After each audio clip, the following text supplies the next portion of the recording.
Well, good afternoon, everybody. This is Mark here, and I'm coming to you from beautiful Southern California, where it is very hot today, and we're going to experience a heat wave here probably within the next day or two.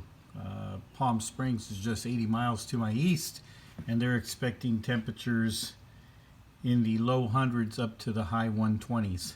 So summer is definitely here. But anyway, I just wanted to shoot a really quick video and show you some of the communication gadgetry I have, and how I have it all working in harmony with the way I ride. So what I have over here to the left, this is going to be my left fairing pouch. You'll notice I have my Sena free wire, and I have constant power running to it, so when I turn the bike off, the power turns down.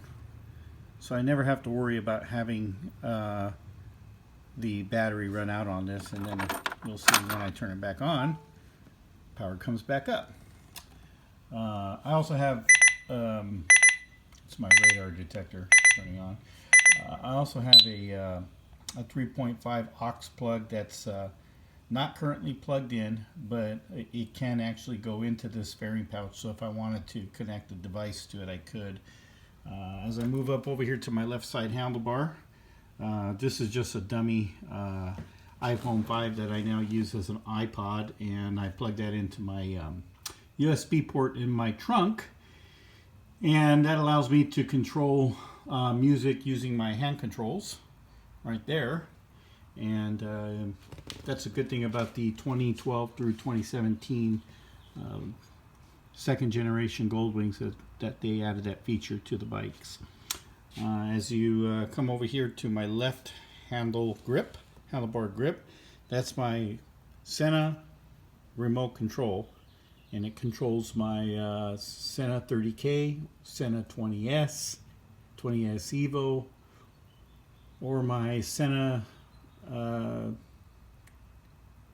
camera that I have. It's a helmet cam. I'll move up a little bit right here. Got my GoPro Hero 7 White that has power running to it all the time, and I have this on a continuous loop, and I have it running all the time because I wanted to record any kind of mishap or something that's going on in front of me, or if I just want to extract some photos from a beautiful ride, I can do that. As I come down over here, I got rid of my beverage butler when I bought this bike, and I bought this Kiriakin cup holder. I had to do a little bit of modification to it because, as you can see, it's rubber lined, and it's not really designed for a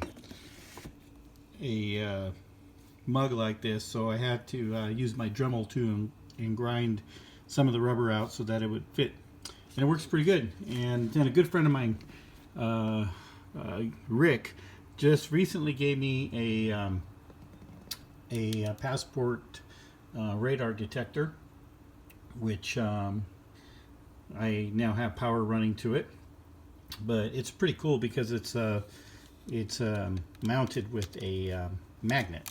So there's a magnet on the bottom of it, and it just sits up here, so it's really easy to come off if it starts raining. You got to keep in mind that these radar detectors are not designed for motorcycles at all, period.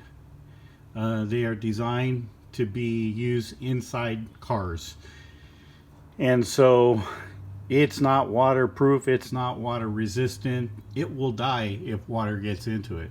So it's mounting setup there makes it very easy for me to pull the plug out right quick and throw it in my jacket if I find myself in a sudden downpour of rain. I'm using ram mount extensions there, along with the ram mount brake reservoir mount. I also have that same setup over here on my left side.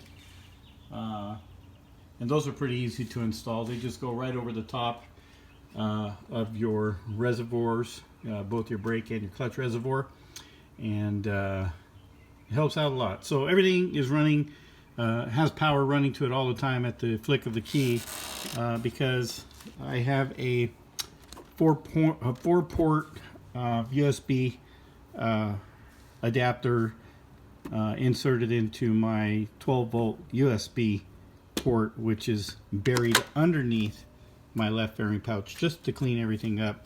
You'll notice that I removed the 5-pin DIN cable. I also have that buried underneath the pouch because I have no need for it up here at all. And everything plugs in underneath the free wire. I don't know if you can see it, but there's the power cord and there's the micro USB cord that goes into the free wire. So if anybody's wondering how to, pair your devices, whether it's a Sena to a free wire, a Sena headset to an iPhone, and or if you have an external GPS and you want all three things to work, send me a message and I'll tell you how to do that, because it took me quite a few years to figure out. I don't have a GPS anymore, external GPS, because the GPS on my Honda Goldwing does everything I need it to do, and it's in the dash. I am considering purchasing one at a later date, but I don't know. We'll see. For right now, this thing does well. I just got done doing a ride from Santa Monica Pier in California at the beach, Route 66, all the way to the midway point, and then just a little bit past over to Amarillo, Texas, and my GPS worked flawlessly. Again, this is a dummy phone right here, iPhone 5. It's now an iPod. Throw it in the back of the trunk. But so I just wanted to shoot a quick video, because a lot of people wonder, well, how do you make all these things work? How do you get power to them? How do you install it? I mean, you can do the MacGyver stuff and just I don't know, kind of do the quick install, but the way I have it set up, I think it's a lot cleaner. It's a lot less conspicuous, so I don't have to worry about someone coming up and trying to steal my my devices. And so anyway, that's it for today, and I'm hoping all of you have a great weekend. Take care.